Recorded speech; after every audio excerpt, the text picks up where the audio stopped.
அவ்வளவுதான் பாரு, விட்டுறாத. புத்தி புத்தி. எங்க போற? அடங்கொய்யாங்கோஸ், எவ்வளவு நேரமா ட்ரை பண்ணிட்டு இருக்கோம், சிக்க மாட்டேங்குதே. ஷிட், அப்ப இந்த பால் நமக்கு இல்ல. இருந்தாலும் இந்த குலுக்கு ரவியோட மனசை இந்த சின்ன பந்து சின்னாபின்னமாக்க விடலாமா? சான்ஸே இல்ல. இன்னொரு முயற்சி. ரைட், அதுக்கு முன்னாடி நமக்கு ஒரு மோட்டிவேஷன் வேணும். மோட்டிவேஷன் என்ன மோட்டிவேஷனை போடலாம்? கிடைச்சிருச்சு.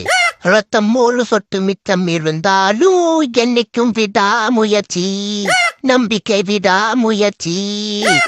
எஸ், குலுக்கு ரவிய கொக்கா. ஹாய் தூர்தர்ஷன் மூஞ்சி, ஸ்நாக்ஸ் எனக்கு சொன்னா என்ன எனக்கிட்டு இருக்க? என்ன கரீசு, நேத்து மங்களமேனியோட ஒரே மஜாவா இருந்த? நம்பாத நம்பாத, அவன நம்பாத. என்னது மங்களமேனியோட இருந்தியா? எப்ப நான் பாத்தீங்க? நேத்து சாயந்தரமா. ஏண்டா நேத்து சாயந்தரம் எங்க போறேன்னு கேட்டதுக்கு என்ன சொன்ன? மாலை நேரம் மன உளைச்சல்ல இருக்கேன், நான் போய் மன நிம்மதியை தேடிட்டு வரேன்னு சொல்லிட்டு மங்களமேனியை தேடிட்டு போயிருக்கியா?